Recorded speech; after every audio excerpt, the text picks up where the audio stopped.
Bien chicos, hoy vamos a continuar con el mensaje que iniciamos el sábado anterior, que por si no lo recuerdan, lo había titulado La gran misión de Dios y la gran comisión de la iglesia. Ahora, para los que no estuvieron el sábado anterior y a manera de repaso para los que sí estuvieron, permítame tener una breve introducción considerando lo que vimos previamente.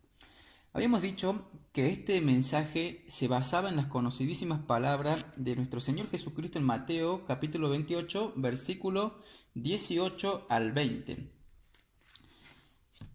el cual una vez más me gustaría que lo podamos leer para así también ir adentrándonos en lo que vamos a ver en la noche de hoy. Bueno, Mateo 28, versículo 18 al 20 nos dice: Y Jesús se acercó y les habló diciendo: Toda potestad me es dada en el cielo y en la tierra. Por tanto, id y haced discípulos a todas las naciones, bautizándolos en el nombre del Padre, y del Hijo, y del Espíritu Santo, enseñándoles que guarden todas las cosas que os he mandado. Y he aquí, yo estoy con vosotros todos los días hasta el fin del mundo. Una de las cosas que mencioné sobre este pasaje es que nunca debemos olvidar que esta porción de la palabra se trata de un mandamiento y no de una sugerencia. Recuerden, es la gran comisión, no es la gran sugerencia. Pero también debemos tener en cuenta que nuestro Señor no nos dejó estas palabras como una especie de amonestación perpetua para que seamos movidos a cumplir esta comisión por un fuerte sentido de culpa. No, la culpa no motiva a nadie. Por ello, uno de los puntos clave de mi sermón fue presentarles lo que entendía a la luz de la palabra, que es lo que nos motivará al cumplimiento de esta misión. ¿Cuál es ese combustible que nos energizará para salir a evangelizar y hacer discípulos? ¿Alguien lo recuerda? Sé que les estoy complicando la existencia a más de uno, ya que como les dije, se trata de un combustible compuesto. No se trata de ninguna fórmula mágica, son varias cosas en las que nosotros debiéramos trabajar para así lograr que ese combustible que les presenté sea una realidad en nuestra vida. Yo solo les presenté este combustible. Ahora es su responsabilidad analizar este combustible y con perseverancia y determinación cultivar y desarrollar en su vida cada elemento de este combustible. Así que dicho eso, les voy a refrescar un poquito la memoria, ¿ok? Bien, habíamos dicho que lo que nos va a motivar para que hagamos la tarea que el Señor nos ha encomendado como iglesia es un profundo y arraigado amor por nuestro Señor, un acentuado sentido de asombro por la belleza, la gloria, la majestad de nuestro bendito Señor y Salvador, mezclado obviamente con el gozo y la gratitud que produce el hecho de saber que hemos sido salvados por pura gracia. Y todo eso combinado con un genuino interés por los que se pierden. Y por último, la seguridad inconmovible de la promesa de su presencia en nuestras vidas todos los días hasta el fin del mundo. Ahora, para cultivar y desarrollar un combustible como el que mencioné, de tal modo que nos permita tener una convicción arraigada de la importancia del cumplimiento de la gran comisión en la iglesia, habíamos comenzado a presentar tres enseñanzas que se desprenden de la gran comisión. ¿Lo recuerdan? Que por cuestiones de tiempo solo habíamos desarrollado la primera, lo cual, déjenme decirle, que es el catalizador para comenzar a dimensionar lo que implica el cumplimiento de esta tarea. Habíamos dicho que este primer componente es que es la suprema autoridad de Jesús lo que define y lo que sustenta la tarea de la gran comisión. Y vimos desde el principio de la historia de la humanidad. ¿Qué digo desde el principio de la humanidad? Esto se inicia desde el consejo eterno de la eternidad. Ya desde la eternidad nuestro Señor diseñó este plan de redención. Y esta encomienda de la gran comisión precisamente tiene que ver con eso, con continuar el plan de redención que se trazó desde la eternidad, siendo nuestro Señor Jesucristo quien tiene toda autoridad.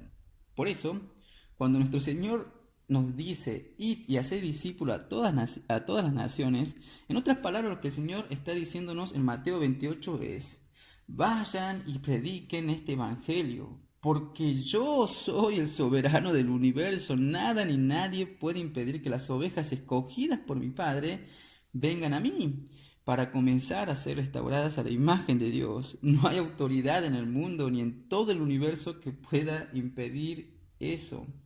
ya que es la autoridad suprema de Jesús lo que garantiza el cumplimiento de la Gran Comisión. Y con eso como base, ahora sí pasemos a considerar la segunda enseñanza que tenemos en este pasaje, el cual es la amplitud y profundidad de la Gran Comisión. Esta comisión es amplia y es profunda a la vez. Vean una vez más el versículo 19 y la primera parte del 20. Por tanto, id y haced discípulos a todas las naciones. Aquí está la amplitud. Bautizándolos en el nombre del Padre, del Hijo y del Espíritu Santo, enseñándoles que guarden todas las cosas que os he mandado. Esta comisión es amplia en su extensión porque incluye al mundo entero.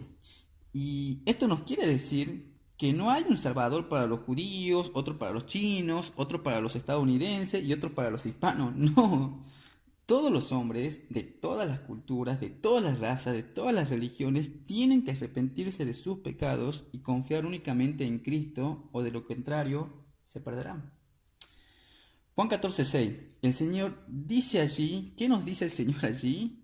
Yo soy el camino, la verdad y la vida. Y por si todo esto fuera poco, el Señor añade, nadie viene al Padre si no es por mí. Y en Hechos capítulo 4, versículo 12, el apóstol Pedro nos dice que en ningún otro hay salvación, porque no hay otro nombre bajo el cielo dado a los hombres en que podamos ser salvos. Yo sé que decir eso no es políticamente correcto en el mundo pluralista en el que nos ha tocado vivir, pero la verdad no deja de ser verdad porque los hombres decidan cerrar sus oídos contra ella. Hay un solo Dios y hay un solo mediador entre Dios y los hombres, Jesucristo hombre, y fuera de Él no hay salvación para nadie. Pero esta comisión no solo es amplia en su alcance, sino también profunda en su esencia. No se trata simplemente de ir por el mundo haciendo convertido o esperando que la gente haga profesión de fe, levantando su mano, pasando al frente o haciendo la oración del pecador. No, de lo que se trata esta comisión es de hacer discípulos. Y de hecho es interesante notar que este es el único imperativo que aparece en nuestro texto en el original. Si ustedes leen en Reina Valera del 60, el versículo 19 dice, por tanto, id y haced discípulos. La palabra ir está allí en un imperativo, pero en realidad lo que el texto original dice es, por tanto, yendo, hagan discípulos, bautizándolos y enseñándoles. El único imperativo de este texto es hacer discípulos. ¿Y qué es un discípulo? Bueno, un discípulo es un seguidor de Jesús, un aprendiz de Jesús, alguien que ha decidido deponer su autonomía o su ilusión de autonomía y rendirse ante Él como su único dueño y Señor por medio del arrepentimiento y de la fe, con el propósito de ser cada vez más parecido a Jesús.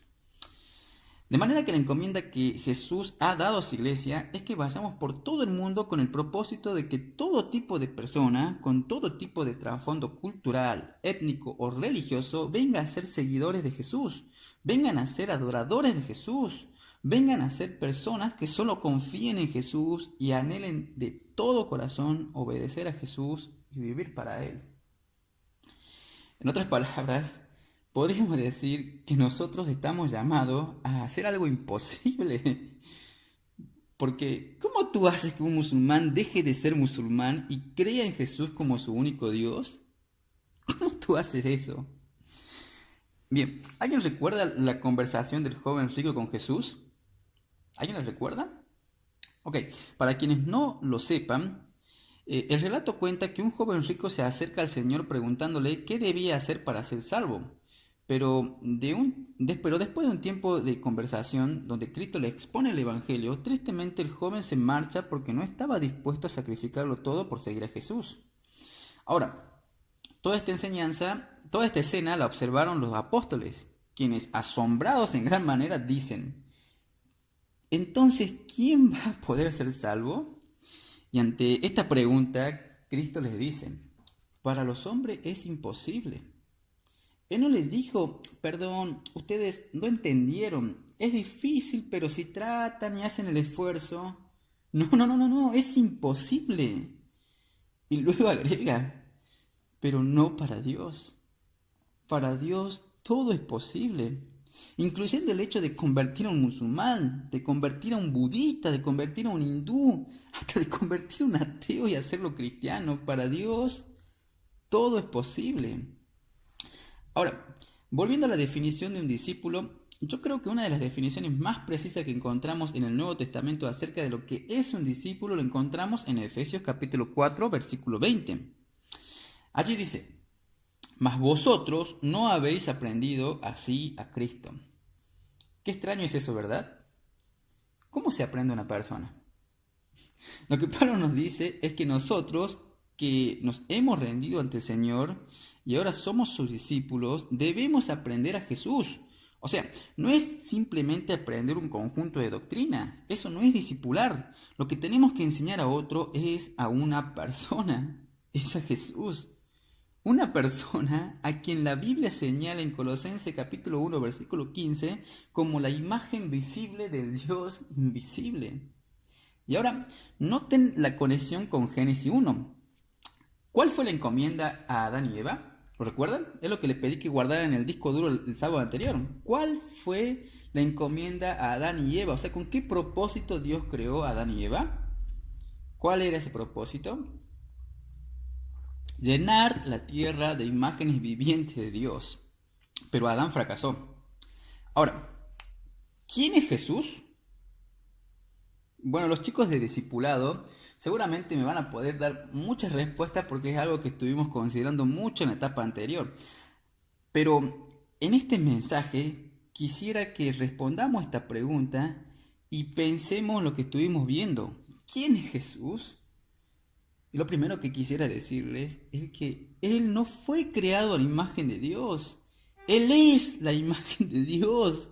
Él es la imagen visible del Dios invisible. O como dice Hebreo 1:3, Él es el resplandor de la gloria de Dios. Otro modo que podemos traducirlo es: Él es la expresión exacta de su naturaleza. Ese es Jesús. Recuerden que Cristo vino a restaurar en nosotros la imagen que quedó distorsionada, que quedó estropeada por causa del pecado. Lo que el primer Adán debió haber hecho junto con su esposa Eva, llenar la tierra de imágenes vivientes de Dios, ahora lo está llevando a cabo Jesús, el postrer Adán, con su esposa, que es la iglesia. O sea, lo que Adán y su esposa Eva debieron haber hecho por procreación, ahora después de la caída, Jesús lo está llevando a cabo por regeneración, por medio del nuevo nacimiento. Y nosotros, la iglesia, como la esposa del Cordero, somos parte de esta empresa. Yo no sé cómo decir esto, que suene con la emoción que debería, pero mis hermanos, nosotros, la iglesia, somos la ayuda idónea del segundo Adán, así como Eva era la ayuda idónea del primer Adán. Y esto es increíble, porque Dios pudo haber llevado a cabo la evangelización de los perdidos, créanme, sin la intervención de ninguno de nosotros. Pero Él ha decidido usar a su iglesia a través de la proclamación del Evangelio en el poder de su Espíritu para congregar a su pueblo de todas las familias de la tierra. Es por eso que Pablo, en 2 de Timoteo capítulo 2, versículo 10, dice algo que a muchos les puede sonar incongruente. Pero él dice: por tanto, todo lo soporto por amor a los escogidos, para que ellos también obtengan la salvación que es en Cristo Jesús con gloria eterna. Pero Pablo, yo no te entiendo. Si son escogidos, ¿por qué tú sufres tanto? Son escogidos, se van a salvar como quiera. No se van a salvar como quiera, no se van a salvar sin el Evangelio, porque el Evangelio es poder de Dios para salvación. El Dios que escogió a su oveja, también escogió el medio a través del cual esas ovejas serán salvadas. La locura de la predicación. Y es por eso que Pablo dice: yo todo lo soporto por amor a los escogidos. Tal vez pueda haber alguien aquí que diga: bueno, yo no entiendo eso. Qué bueno, bienvenido al club, porque yo tampoco. Mi amado hermano, mi amada hermana, no trate de desentrañar el misterio que Dios no nos ha desentrañado en su palabra. Nuestra responsabilidad es obedecer, no tratar de entender lo que no nos ha sido revelado. Y Dios ha dicho que Él ha escogido la locura de la predicación del Evangelio para que el impío se salve. Entonces, ¿Qué debemos hacer tú y yo? Salir a predicar el Evangelio. Es increíble lo que el Evangelio puede hacer.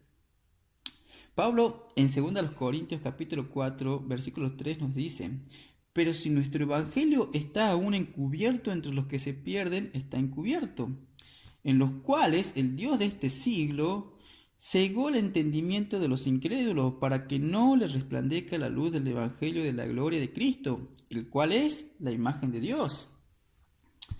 El incrédulo está ciego. Sin embargo, Pablo dice en este mismo texto en el versículo 5: por eso no nos predicamos a nosotros mismos, sino a Jesucristo como Señor y a nosotros como vuestros siervos por amor de Jesús.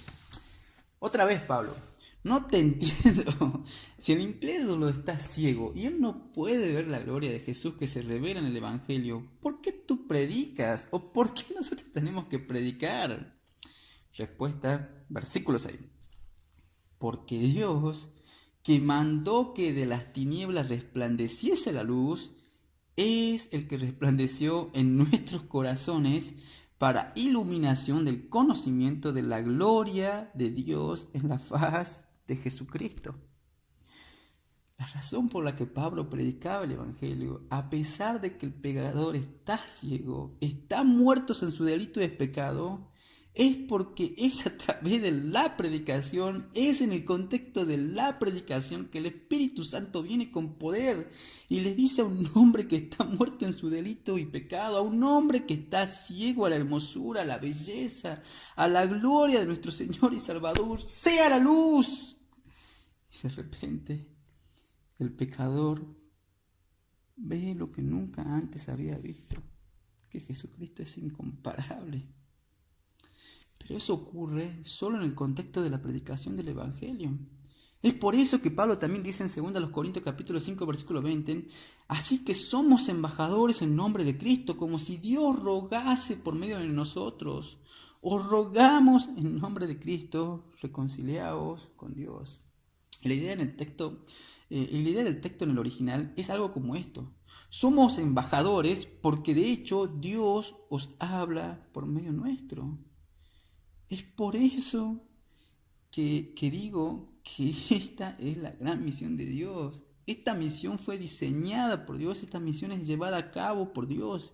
Y por eso es que en Mateo 16, en Mateo 16 Jesús no le dice a sus discípulos: ustedes edificarán mi iglesia. No, Él dice: yo edificaré mi iglesia, yo edificaré mi iglesia. Es de eso que se trata la gran comisión. El Señor está llevando a cabo lo que Él prometió hacer en Mateo 16, versículo 18, edificar su iglesia, pero lo hace a través de la misma iglesia. Un bisturí no puede operar a nadie, pero el cirujano sí puede hacerlo usando el bisturí. Y eso es precisamente lo que Dios ha decidido hacer: usar personas comunes y corrientes como tú y como yo para llevar a cabo su obra de redención, para llenar la tierra de redimidos, en quienes algún día, cuando estemos en gloria, ya glorificados, resplandecerá la gloria de nuestro Señor y Salvador sin ningún tipo de distorsión. Por lo tanto, cuando decimos que debemos parecernos cada vez más a Jesús, eso no es otra cosa que la restauración progresiva de la imagen de Dios en nosotros. Y es de eso que se trata la gran comisión. Pablo dice en Romanos capítulo 8, versículo 18: pues tengo por cierto que las aflicciones del tiempo presente no son comparables con la gloria venidera que en nosotros ha de manifestarse. Nosotros no solo tenemos la gloria de Dios, nosotros vamos a participar por medio de la glorificación de esa gloria. Entonces, ¿cuál es el papel que le corresponde a la iglesia para llevar a cabo esa tarea? Recuerden lo que decíamos hace un momento. ¿Cuál es el imperativo del texto? Hacer discípulos. ¿Y cómo vamos a hacer eso? Bueno, nuestro texto tiene 3 participios que nos indican cómo es que nosotros vamos a llevar a cabo esa tarea: yendo, bautizando y enseñando. Hay 3 cosas que debemos hacer. Y lo primero que debemos hacer es ir. ¿Ir a qué? A predicar el Evangelio. ¿Y cómo sabemos que ese salir hacia afuera es a predicar el Evangelio? Bueno, en el texto paralelo del Evangelio de Lucas, capítulo 24, versículo 45, dice claramente que esa es la razón. Lucas 24, 45 nos dice: entonces les abrió el entendimiento para que comprendiesen la Escritura y les dijo: así está escrito, y así fue necesario que el Cristo padeciera y resucitara al tercer día, y que se predicase en su nombre el arrepentimiento y el perdón de pecados a todas las naciones, comenzando desde Jerusalén.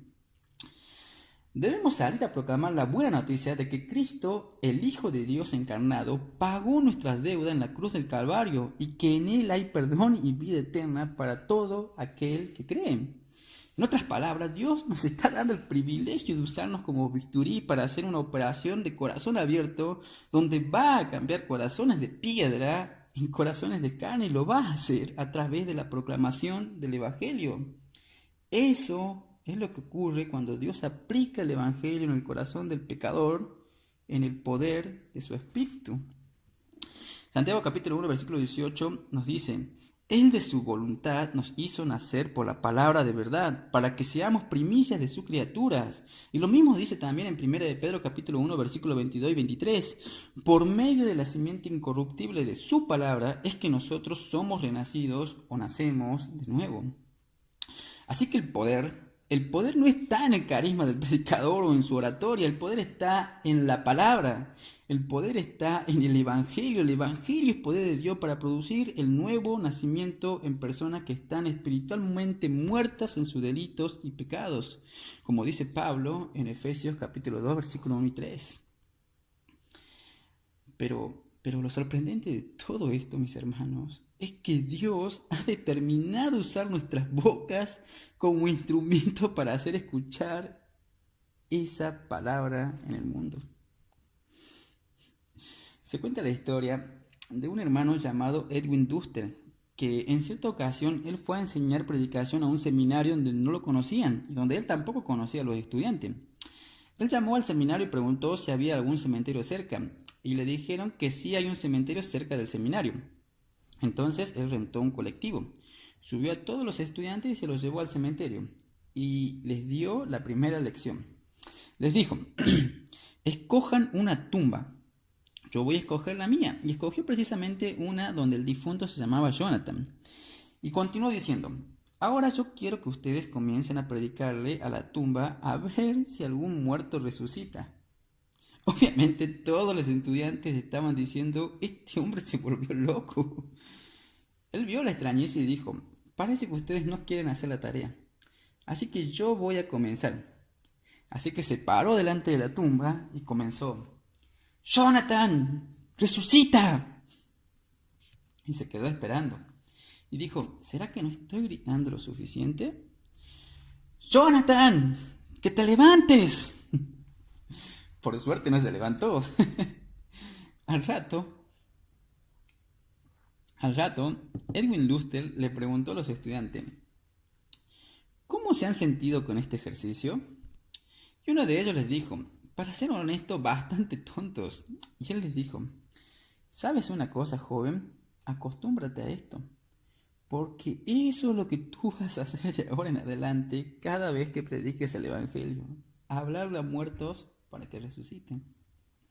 Por eso no es en tu poder ni es en el mío, es en el poder del Espíritu Santo, pero Él lo hace en el contexto de la predicación de su palabra a través de la iglesia. Somos escarpelos en las manos de Dios.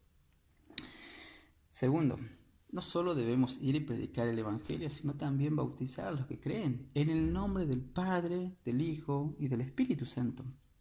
Es por medio de ese bautismo en agua que nosotros, por un lado, damos testimonio público de nuestra fe. Y no tengo tiempo para desarrollar este aspecto del bautismo, pero lo que sí tiene que quedar claro es que el bautismo no salva. Lo que salva es la fe en Jesucristo. Pero esta es una ordenanza que debemos cumplir para demostrar de un modo visible esa fe que profesamos en Cristo. O sea, en el bautismo solo estamos demostrando en el exterior lo que ya sucedió a nivel interior.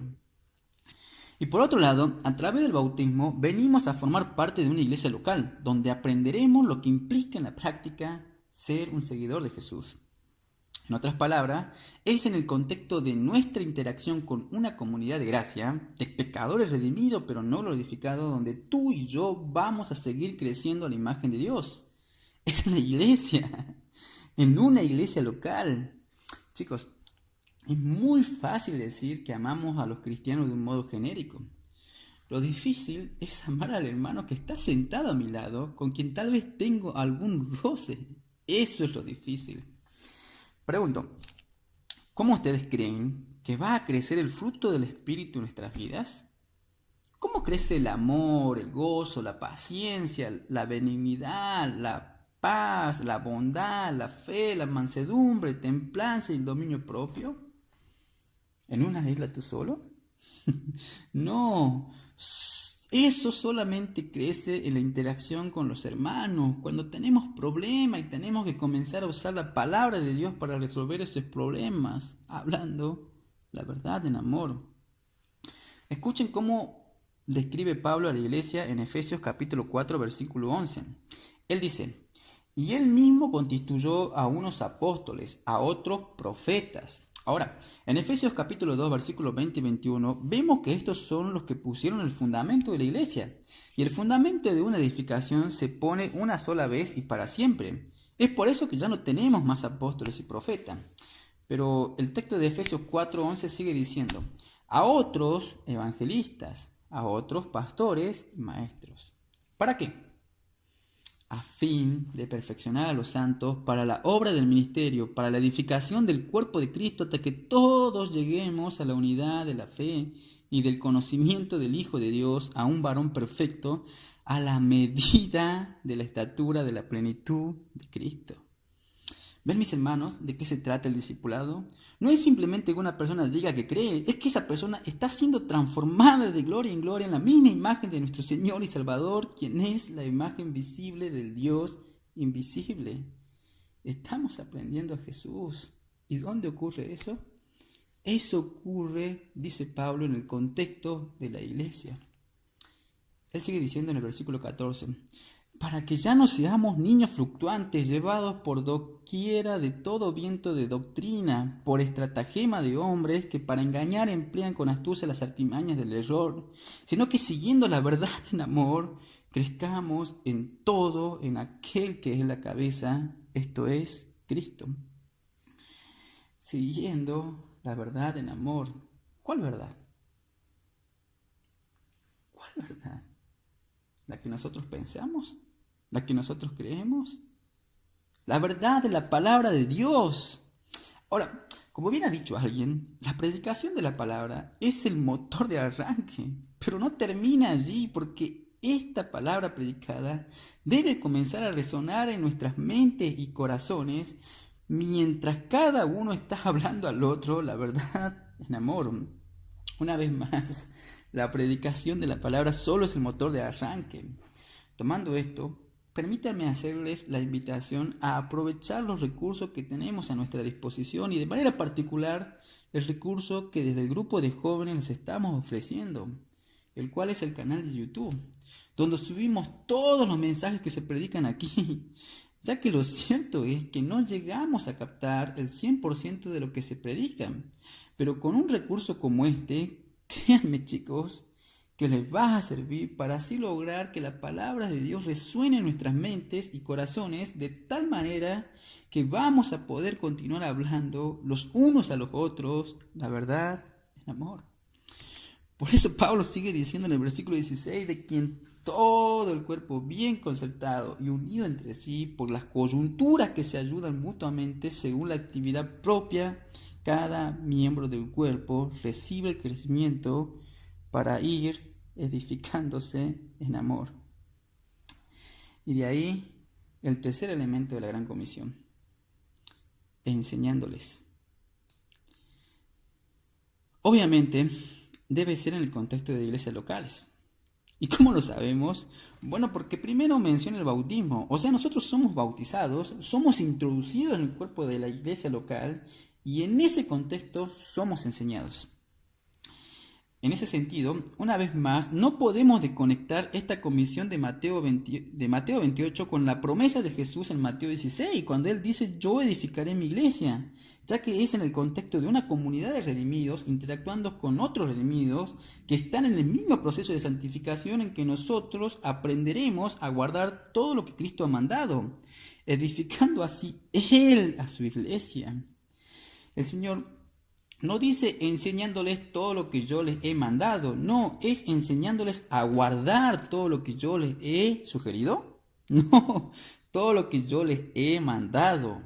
Recuerden que a Él se le dio toda autoridad, Él es el Señor de señores, Él es el Rey de reyes, su palabra posee la autoridad del Rey del universo. Y lo que hacemos en la iglesia es enseñar todo lo que Cristo nos ha mandado en su palabra, para que ahora nosotros podamos usar esa palabra y también aquella que estamos aprendiendo en nuestros devocionales personales y compartirlas con los demás para que todos juntos sigamos en ese proceso de crecimiento. Es por eso que no podemos aprender a Jesús aislándolo de los demás. No podemos hacer eso, eso es imposible. La santificación progresiva, algo que vimos desde un principio, es un proyecto de comunidad. Necesitamos ser miembros de una iglesia y de una iglesia local, ya que hay personas que dicen, no, yo soy miembro de la iglesia universal y no me estoy refiriendo a la iglesia de la vuelta. Estoy hablando de la verdadera iglesia universal, la cual es aquella compuesta por todos los creyentes de todos los tiempos, de todos los lugares del mundo. No es la iglesia universal que está aquí a la vuelta. Hay personas que dicen, yo soy miembro de la iglesia universal. No, hermano. Miren, nosotros no aprenderemos a Jesús siendo miembros de la Iglesia Universal. Aprendemos a Jesús rozándonos con gente de carne y hueso que han sido redimidos, pero que todavía no han sido glorificados. Y es en ese contexto que nosotros aprenderemos a formar en nosotros el fruto del Espíritu que mencioné antes y donde aprenderemos a amar como Cristo nos amó. Pregunto, ¿es incómodo ser miembro de una iglesia? Bueno, está supuesto a hacerlo. Como decía un poemita, vivir con los santos en el cielo, eso será una gloria. Vivir con ellos aquí abajo, eso es otra historia. ¿Ustedes alguna vez han vivido en un edificio donde están remodelando o tal vez cerca de donde están remodelando? Eso es horrible. Boom, boom, martillazos, serruchazos, gritos todo el día. Es horrible. ¿Sabes cuál es el problema en la iglesia? Tu hermano está en remodelación. Lo están transformando a la imagen de Jesús. Y tú también. Estamos en remodelación. Pero mis hermanos, es en ese contexto en el que somos discipulados, ya que no es posible ser como Jesús sin amar como Jesús, sin perdonar como Jesús, sin ser pacientes como Jesús. Eso es imposible. Repito, la santificación progresiva es un proyecto de comunidad. Pero aún nos resta un elemento adicional en el texto de la Gran Comisión y que veremos mucho más brevemente. Ya vimos que es la autoridad de Jesús la que define y sustenta la Gran Comisión y vimos la amplitud y profundidad de esta comisión. No es simplemente hacer profesiones de fe o hacer convertidos, es hacer discípulos. Pero ahora nos resta la promesa que nos anima, consuela y fortalece en el cumplimiento de la Gran Comisión. Aquel que posee toda autoridad en el cielo y en la tierra ha prometido estar con nosotros todos los días hasta el fin del mundo. Como decía en la introducción del mensaje anterior, nunca ha sido fácil la tarea de hacer discípulos y nunca lo será, con pandemia o sin ella. Vendrán problemas, vendrán dificultades cuando vayamos a proclamar la victoria de Jesús en el Calvario, ya que eso es evangelizar, es proclamar la victoria de Jesús en el Calvario. Como dijimos, nosotros somos heraldos. ¿Y qué hacían los heraldos? Los heraldos iban de ciudad en ciudad proclamando la victoria de un rey, proclamando cómo es el nuevo gobierno de este rey y proclamando que ese rey vendría a la ciudad. Y nosotros hacemos lo mismo, proclamamos la victoria de nuestro rey, proclamamos cómo es el gobierno de nuestro rey y proclamamos que nuestro rey volverá. Evangelizar no es decirle a las personas, yo antes tenía un vacío en mi corazón, pero Jesús me llenó. No, porque ¿qué vas a hacer cuando te encuentres con una persona que te diga, yo también tenía ese mismo vacío en el corazón hasta que comencé a practicar yoga y ya no siento ningún vacío? La razón por la que nosotros estamos predicando el Evangelio no es porque la gente tiene un vacío en el corazón. Hay gente que es tan superficial que ni sabe que tienen ese vacío. La razón es porque son pecadores y van camino al juicio de Dios. Por eso, evangelizar tampoco es decirle a las personas, Dios te ama y tiene un plan maravilloso para ti. Porque por lo narcisista que es la persona de hoy, algo que Gastón nos explicó hace un par de domingos atrás, muy probablemente esta persona te responda, claro que Dios me ama, si yo soy una buena persona. Quizá no te lo responda en palabras, pero por lo que nos dice la Biblia, muy seguramente lo piense así. Miren, cuando Pablo quiere decirle a los romanos cómo él predicaba el Evangelio, él les dice, yo quiero predicar el Evangelio, yo quiero ir a Roma a predicar el Evangelio. ¿Saben por qué? Romanos 1:18. Porque la ira de Dios se revela desde el cielo contra toda impiedad e injusticia de los hombres que detienen con injusticia la verdad. Esa es la razón. Y por eso nosotros venimos a anunciar lo que Dios ya hizo hace 2000 años en la cruz del Calvario para salvar a pecadores. Eso es evangelizar, es el anuncio de un hecho. Y la gente se va a molestar con nosotros. Y van a venir problemas porque hay algo que el diablo aborrece con todo su corazón y es el Evangelio. Él va a tratar de impedir por todos los medios posibles que tú compartas el Evangelio. Pero no temas, dice el Señor en Isaías capítulo 41, versículo 10, porque yo estoy contigo. Ven la misma promesa de Mateo 28. No temas porque yo estoy contigo, no te desalientes porque yo soy tu Dios, te fortaleceré, ciertamente te ayudaré, sí te sostendré con la diestra de mi justicia. Y Hebreos capítulo 13, versículo 5 dice, yo nunca te dejaré ni te desampararé.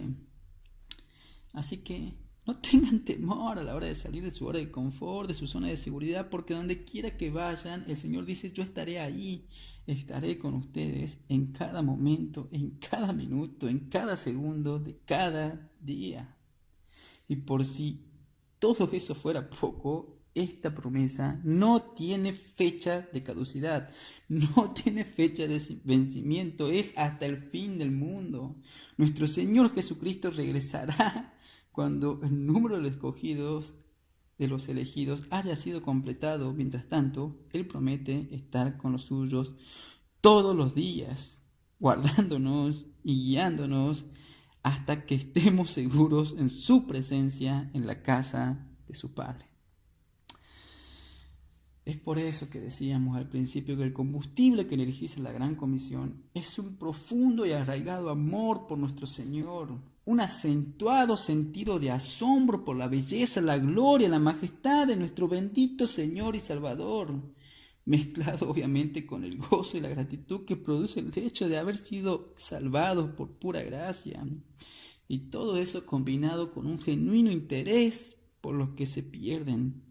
Y por último, la seguridad inconmovible de la promesa de su presencia en nuestra vida todos los días hasta el fin del mundo. Eso es lo que nos moverá a salir de nuestra zona de seguridad para compartir con otros el glorioso evangelio que se revela en las Escrituras de principio a fin, sabiendo que algún día, mis hermanos, algún día la tierra será llena del conocimiento de la gloria de Jehová, como las aguas cubren el mar. Dios lo prometió, Dios lo hará. Pero ahora el Señor nos ha dado a ti, a mí, el enorme privilegio de ser parte activa del cumplimiento de esa promesa. mientras compartimos con otros el Evangelio de la gloria de Cristo, el cual es la imagen de Dios. La gran comisión es para ti y para mí si somos cristianos. Y no es una sugerencia, es una orden. Ir y hacer discípulo es una orden. Pero yo me pregunto, ¿acaso no es un gozo compartir con otros las inescrutables riquezas de Cristo? Para que su alabanza continúe traspasando las fronteras, para que su alabanza continúe resonando en gente de todo pueblo, tribu y nación. Tenemos a un gran Salvador que compró para nosotros una gran salvación, que ahora está disponible para todo aquel que cree. Yo creo, y me avergüenza decir esto, porque lo veo en mi propio corazón, que la razón por la que no salimos a evangelizar como debiéramos no es primariamente por falta de amor a los perdidos, es primariamente por falta de amor y admiración por nuestro Señor. Sí, hay falta de amor por los perdidos, pero yo creo que primero hay falta de amor y admiración por nuestro Salvador.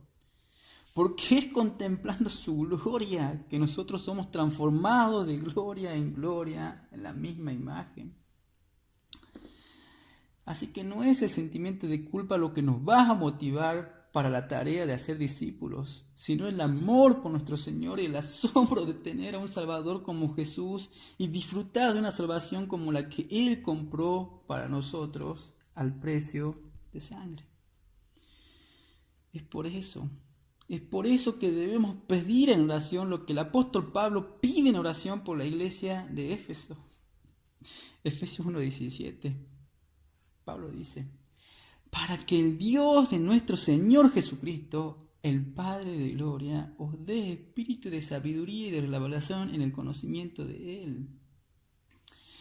Ellos, los efesios, ya conocían a Jesús, pero, dice Pablo, yo quiero que sus ojos sean aclarados con una especie de colirio espiritual para que ustedes puedan ver a Jesús más claramente. Versículo 18. Alumbrando los ojos de vuestro entendimiento, para que sepáis cuál es la esperanza a que Él os ha llamado, y cuál es la riqueza de la gloria de su herencia en los santos, el cual la supereminente grandeza de su poder para con nosotros, los que creemos, según la operación del poder de su fuerza, la cual operó en Cristo resucitándolo de los muertos y sentándole a su diestra en los lugares celestiales. El mismo poder que obró en Jesús para el resultado de los muertos, es el mismo poder que operó en ellos, los efesios, para levantarlos de los muertos, y es el mismo poder que obró en ti para que tú resucites y ahora tenga vida, y es el mismo poder que se requiere para levantar un muerto espiritual y llevarlo a la vida en Cristo Jesús. Oh, si nosotros viviéramos asombrados de algo así, es que no habría nadie que pudiera callarnos. Diríamos como los apóstoles, es que no podemos dejar de decir lo que hemos visto y oído. Hemos descubierto algo tan grande. Oh, mis hermanos, ¿cuánto necesitamos esa visión fresca de la gloria incomparable de nuestro Salvador y de su sorprendente gracia que nos dio vida por medio de su muerte? Para terminar, decía Octavio Winslow, un siervo de Dios del siglo XIX, que Jesús estaba tan completamente decidido a salvar a los pecadores por el sacrificio de sí mismo, que Él creó el árbol del cual se sacó la madera para hacer la cruz sobre la cual murió. Y nutrió desde la infancia a los hombres que lo clavaron en ese madero maldito para ser hecho maldición por ti y por mí. A ese nivel estuvo dispuesto Jesús, a humillarse para poder salvar a pecadores como tú, como yo y todo aquel que abrace de corazón este mensaje de salvación. ¿Quién puede callar a una persona que está sobrecogida por algo así? Oh mis hermanos, que el Señor nos conceda usar este tercer módulo para producir en nosotros un deseo renovado y continuo de proclamar el Evangelio a los perdidos en el poder de su Espíritu Santo, comenzando por nuestra propia Jerusalén, ya que no tienes que irte a China. Mira a tu vecino, no es necesario irse a China, comenzando por nuestra propia Jerusalén, pero anhelando de todo corazón que las noticias de nuestro Salvador continúen avanzando avasallante hasta lo último de la tierra para la gloria de su santo y bendito nombre. La gloria sea a nuestro bendito Señor y Salvador. Amén.